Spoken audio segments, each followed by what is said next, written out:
রুটি বানানোর ভয়ে জামাইকে আজকে আলু ভর্তা, ডিম ভাজি, মাছ ভাজি দিয়ে পান্তা ভাত দিলাম। সকালবেলায় পান্তা ভাত খাইছি তো কি হয়েছে, রাতের বেলায় ঠিকই ভালো খাবার খাইছি। আসসালামু আলাইকুম। আমার না সকালবেলায় একদমই রুটি বানাতে ইচ্ছা করে, মানে সকালবেলায় যদি রুটি বানাই তাহলে আমার কাছে মনে হয় যে আমি সারা দিনই আজকে রান্না করেছি। সকালবেলায় রুটি বানাও, দুপুরের জন্য রান্না করো, বিকালে আবার নাস্তা বানাও, তাহলে মনে হয় যে সব মিলিয়ে আমি সারাটা দিনই রান্না করছি। মানে এই জন্য সবসময় আমি ধান্দায় থাকি যেন সকালবেলায় আমার রুটি বানাতে না হয়। তো রাতেই ভাবছিলাম যে আজকে যেহেতু অনেকগুলা ভাত বেঁচে গেছে তাহলে এটাই পানি দিয়ে রেখে দিই, তাহলে সকালবেলায় আর রুটি বানানো লাগবে না, এই পান্তা ভাত দিয়ে কিছু একটা দিয়ে খাইলেই হবে। ভাতে পানি দেওয়ার পরে কিন্তু সেই ভাত ফুলে অনেকটাই বেড়ে যায়। তো এই যে এই পান্তা ভাত দিয়ে আমাদের দুইজনের হয়ে যাবে। তারপরে এই তো প্রেসার কুকারে আলু সেদ্ধ করে নিয়েছিলাম। আগেই তো মাছ ভাজি করেছি, আর এটা হচ্ছে ভেটকি মাছ ছিল, মানে এটার নাম হয়তো কোরাল মাছ, কিন্তু আমাদের এখানে বলে আসলে ভেটকি মাছ। এখন আলুর ভর্তাটা করে নেবো, আর আগেই শুকনা মরিচ ভেজে নিয়েছিলাম। আসলে শুকনা মরিচ ছাড়া আমার কাছে তো আলু ভর্তা জমেই না।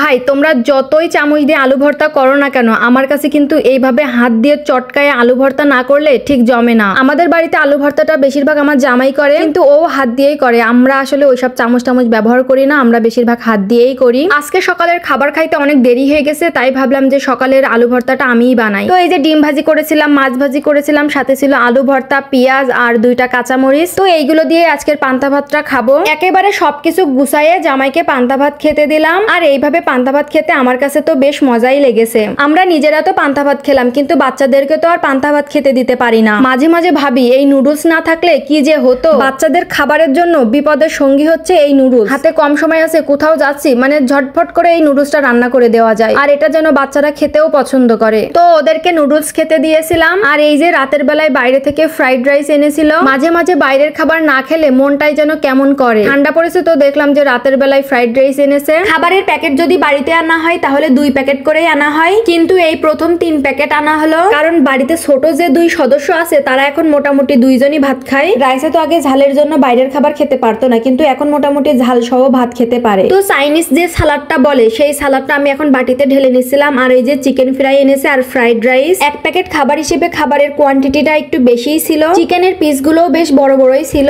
এই দোকানের এই ফ্রাইড রাইস গুলো খেতে ভালোই লাগে, প্রায় বাড়িতে আনা হয়। এই ফ্রাইড রাইসটা খেতে আমার কাছে ভালোই লাগে, একদম কম মশলা দিয়ে মনে হয় ঘরোয়া ভাবে তৈরি করা হয়েছে। তো এই যে একটা চিকেনের পিস আর একটু সালাদ নিয়েই আমি খাবার খেতে বসে পড়েছি, কারণ গরম গরম খেতেই বেশি ভালো লাগবে, ঠান্ডা হয়ে গেলে এর স্বাদটা একটু কমে যাবে। আচ্ছা, এই খাবারটা যে স্বাদের এরা বুঝলো কিভাবে? এমনিতেই তো ভাত দিলে তরকারি দিলে খেতেই চায় না, আর এই ভাত দেখেন এমনি এমনি শুধুই খেয়ে নিচ্ছে, তাও আবার একা হাত দিয়েই খাচ্ছে। আপনারা তো বলেই বলবেন আপু তোমার কোনো কষ্টই নেই। না গো ভাই, এই ভাত দেখেই শুধু খাচ্ছে, এমনি সাদা ভাত খেতে চায় না। তো নিজের হাত দিয়ে খাবার খেয়েছিল, যে খাবারটুক দিয়েছিলাম তার 3 ভাগের 2 ভাগ খেয়েছিল আর 1 ভাগ ছিল। তো এই যে বড় মেয়েও আজকে নিজে নিজে খেলো। এরকম ভাত দিতে পারলে তো সবাই খুশি। তো ভিডিওটি এখানেই শেষ করে দিচ্ছি। আশা করি সবাই ভালো থাকবেন, সুস্থ থাকবেন। আল্লাহ হাফেজ।